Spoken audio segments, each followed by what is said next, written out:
Hey,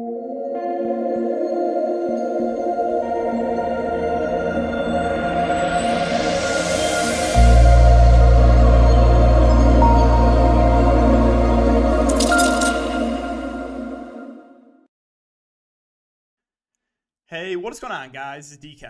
Back at you with another video here to break down the two-game NBA play-in slate on Tuesday. Super excited for this game. Super excited for the playoffs in general to start. But if this is your first time watching, welcome to my channel. Again, I make content for daily fantasy sports, for Prize Picks, and for NBA Top Shot. The sponsor of this video is Prize Picks, which if you're a new user, you can use my discount code DKDFS for a 100% match up to $100. Super fun site. You can basically pick any different sport you can think of. You can mix and match sports. So again, DKDFS for 100% match up to $100.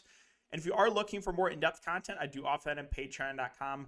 A lot of stuff included in the NBA package. Player pool with cash, GPP plays, core plays, if-then statements for injuries, roster construction videos for the main and showdown slate, as well as the Patreon live stream every single day before lock. Also, to mention, I will be covering USFL, and I'm pretty sure contests are dropping either later tonight or tomorrow, so be on the lookout for that. I will have that up on my Patreon very, very soon.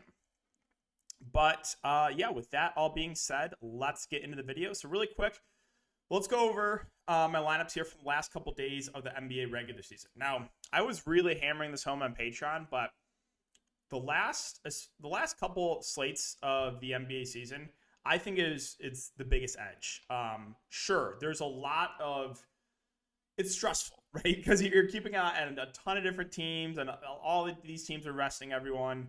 But it's kind of like a summer league slate, right? So we really took advantage of that last couple of days. So on Saturday, finishing second, a little bit tilted about this. Should have been first, to be honest. I was in first with about 2 minutes to go. I had about a 3-point lead. I had a low-owned Jeremy Lamb and low-owned Hartenstein. He only had Norman Powell. For some reason, Powell was still in that game in a blowout. Powell goes for like 5 fancy points. Lamb and Hartenstein both combined for a turnover, and he passes me by 1 point. So a little bit tilted, lost $1,000 because of it, but still a $1,500 win on Saturday. Really solid. Now, let's talk about Sunday slate, because Sunday slate was absolute madness, right? You had the early slate, there was a big edge there. I made a full post about it on Patreon how I thought loading up on the Bucks value. We knew that it was basically only going to be 6 guys that were playing, and to load up on those value starters outside of Drew. So that worked out in a really big way. But as far as the main slate goes, so I thought yesterday was I had a chance. I had a chance at not only winning my single entry tournament, winning the whole the big tournament. Okay, so I'm looking really good.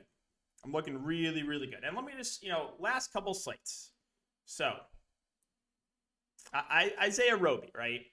Last few slates I've played him at low ownership.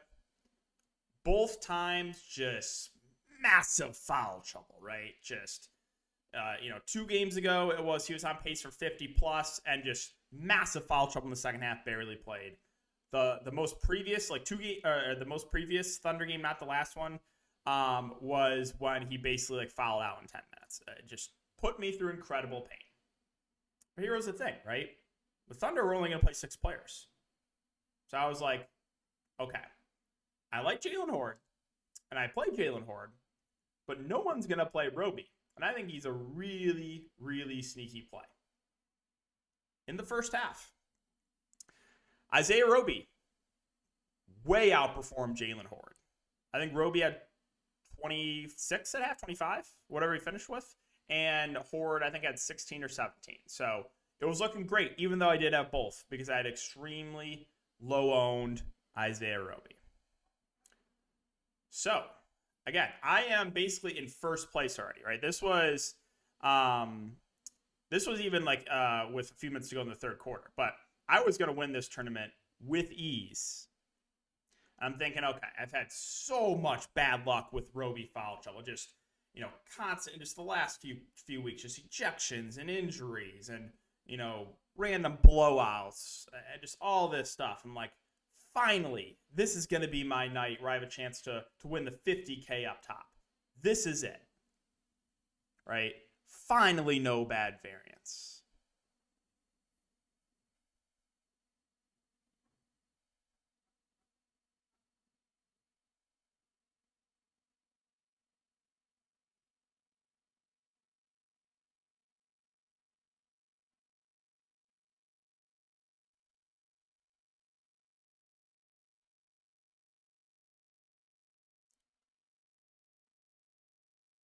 They run a 5-man rotation in the second half.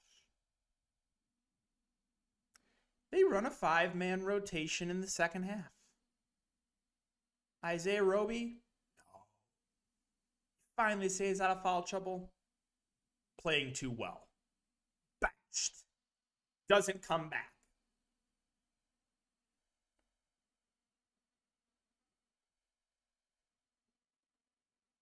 I still end up finishing in 4th in this contest with Roby playing 1 half.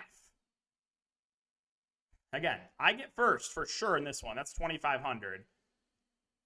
And I have an outside chance at the big money, right?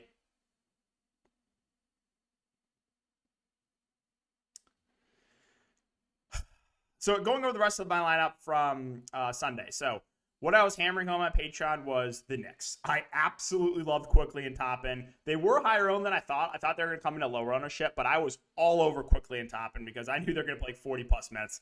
They both smashed. Someone asked me in the Patreon live stream who my favorite contrarian value was. I said John Conchar. John Conchar went for 60 fancy points at 3.4K. Ida was one guy I was worried about, right? Because he was a tricky one. The Bulls had 10 available players, nothing to play for. I just didn't know what to do. I thought there was a chance he would play limited minutes. Luckily, Billy Donovan, the GOAT, played him like 45 minutes. That's why I tweeted Billy Donovan for Coach of the Year. Just absurd to play him that many minutes in a meaningless game. But, hey, I'll take it. You're at 7. Really? I originally had Boogie, but we didn't know the Jokic news yet. And I knew Miami was going to run a pretty tight rotation. So you're at 7 just had an awful game. I think he shot 2 of 13. It was Oladipo that absolutely smashed. I talked about Oladipo, but I was like, he's a veteran. He's injury prone. How many minutes can he play? Well, they just ran him into the ground. And then Luka got injured. But again, he was massive chalk. Roby, and was on pace for 50-plus. Played too well.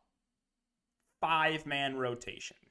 And then Jalen Horde rounded out my lineup. So, super tilting. Lost out first back-to-back slates. This one by 1 point. And this one because Isaiah Roby getting benched. But still, all around, really solid last couple of days. Hope you guys had a good couple of days of DFS to run out the regular season. And now let's talk about this 2-game slate. And one other thing to mention, too. You guys really enjoyed it last time. So I'll once again be doing another stream with Noah, DFS by Noah. We'll be going live at 4 p.m. Central. So make sure to check that one out, guys, on my channel. But all right, let's talk about this. Cleveland, Brooklyn, Clippers, and Minnesota. Vegas odds, let's see. Do we have them up yet? Let's see. Oh, I see Bovada's, loading pretty fast here. Let's try again. Okay, so Cleveland and Brooklyn, it's a 228.5 over under. The Nets are 8.5-point favorites. And the Clippers and Timberwolves, the 230.5 over under. Minnesota are 3-point favorites. So one thing to mention, too, with the playing games plus the playoffs are a majority of teams trim down the rotation. So you have to be cautious with like kind of the 8th, 9th guy in their rotation. There is a decent chance they get a DNP. Like, for example, the Brooklyn Nets played like 6 guys in the playoffs last year. So you do have to be somewhat cautious of some of those kind of, 8th, 9th guys in the rotation of the possibility that they just don't play. So we'll start on the Cleveland side. Darius Garland at 9.6. Great matchup here. He's going to play huge minutes. Last game against Brooklyn a couple games ago, played 41 minutes. Did only have 3 assists, going for 31 real-life points. I don't know if he's going to be super popular on the slate, but I like his floor and ceiling here. So I think Garland's a pretty safe option at the top. Jarrett Allen not expected to play, so we're not going to go there. Evan Mobley at 7.3 does feel a little bit underpriced. First game back, he played 34 minutes, and the last game obviously was a massive blowout, but clearly he's not hampered by the injury at all. So I think it's a game you might see like close to 40 minutes from Mobley. So I do think he's underpriced here, and I like him quite a bit, especially with Jared Allen not playing. So, like Mobley a good amount there. As far as everyone else goes in the cast, so Karis LeVert at 6.9K, expect him to play mid-30s minutes. He can have a ceiling, but he also has a much lower floor than Garland, so he's like not out of play, but definitely a risk. Kevin Love is also a massive risk, right? And this is a game he's probably going to get cooked on the defensive end if they try to throw him out there at the 4 or even the 5. So like with Love, he's great on the offensive end, right? I mean, can we talk about this? I don't think this is being talked about enough. 55 fantasy points in 15 minutes. That's got to be a record. That has to be a record. 55 fantasy points in 15 minutes for Kevin Love. Almost 4 fantasy points a minute. But yeah, with Kevin Love, his minutes are all over the place. If he plays close to 30 minutes, he's clearly underpriced.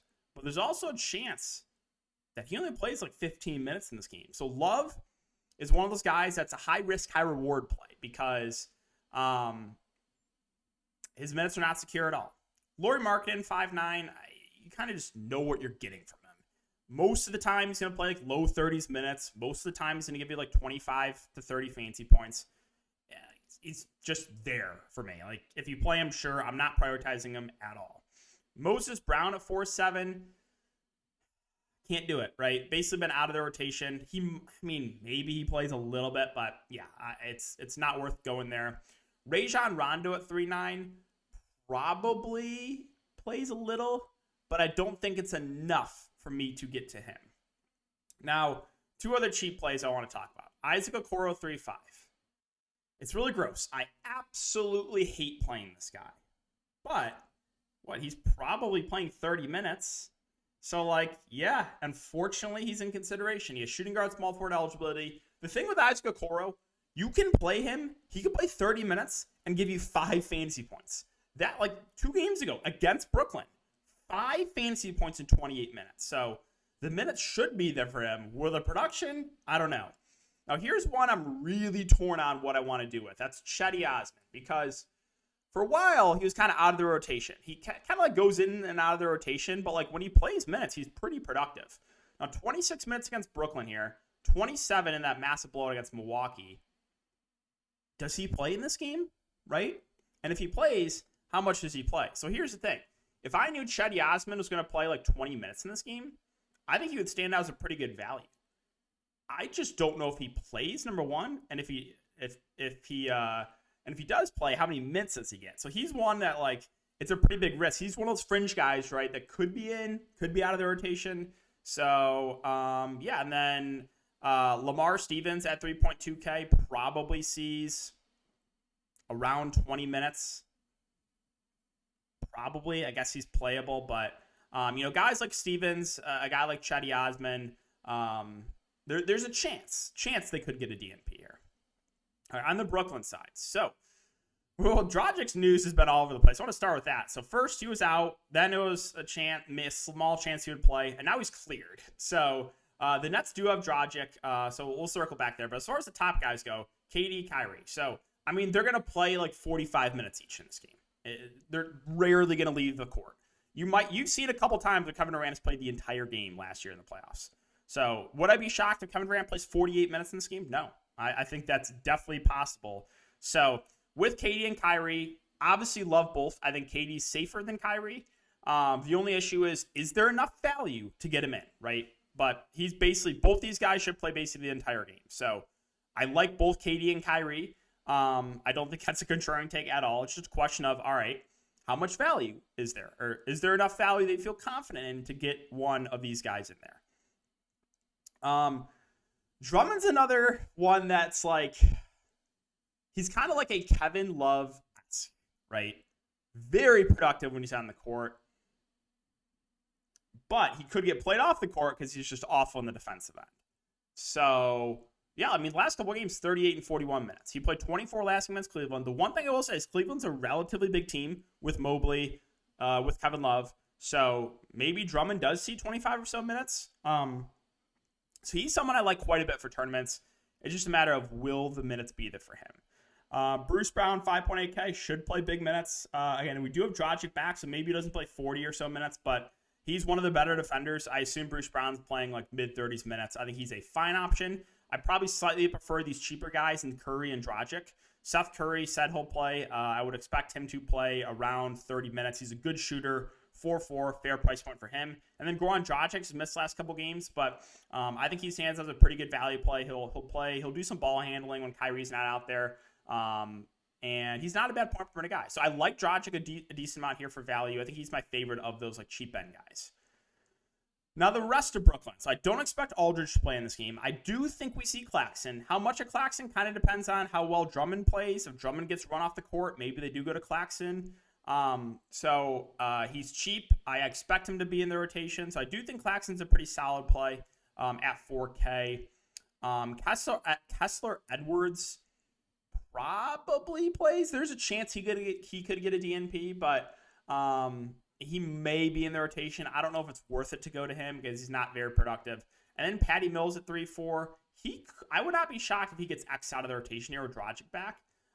He might see a little bit of run, but he is another guy I'm worried about his minutes. So, all right, that's it for Brooklyn. Let's move on to the other game here, Clippers and Minnesota. So, on the Clippers side,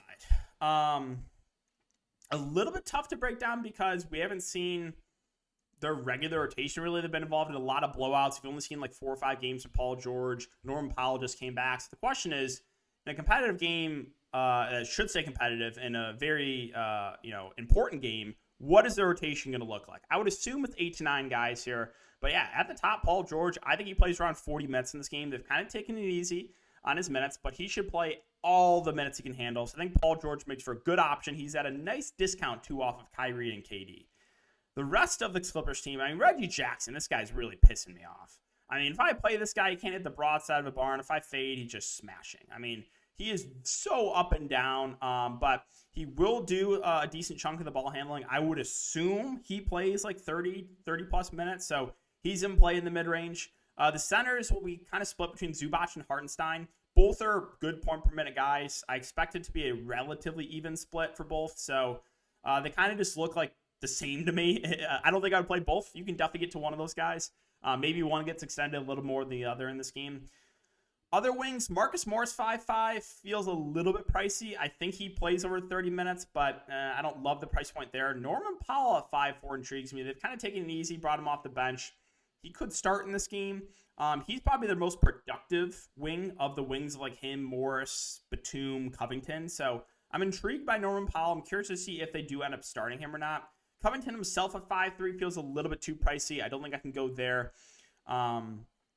And then Nick Batum at 4'3", I do think is viable value option. Like I expect him to play at least mid-20s minutes. He could play more. He played 38 in this game against Chicago. So I think Batum's a fair value play.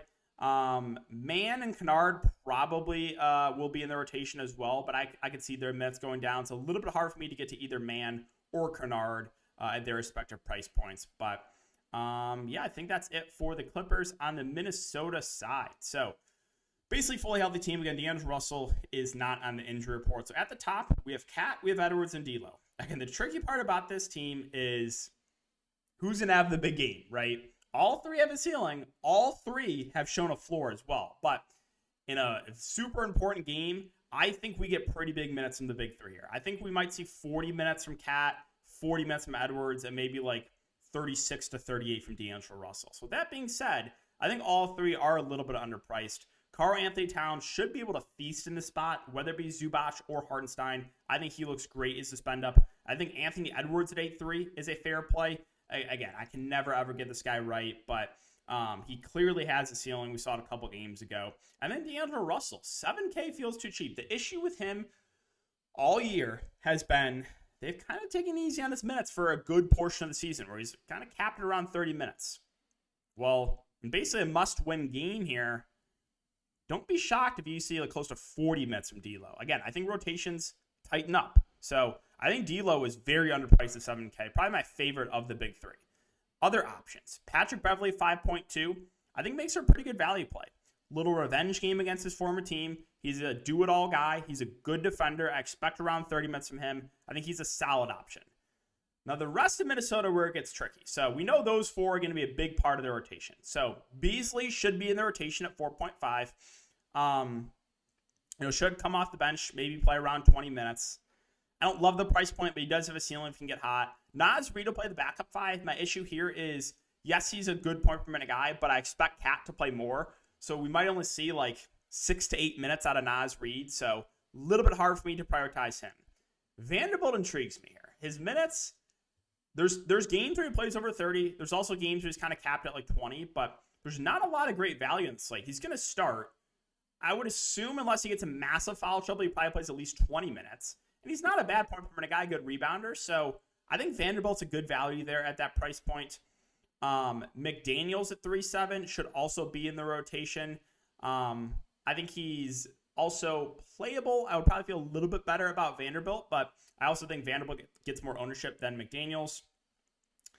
And then that's probably it. Like, you might see Noel or McLaughlin for a couple minutes. I don't know. I don't think it's necessary to go there. Taurean Prince may see a minute or two, but again, I don't think it's necessary. So I think, rotation is going to be Cat, Edwards, Zeidler are going to play huge minutes. I think we get, pretty solid minutes from Beverly, like 30 to 35.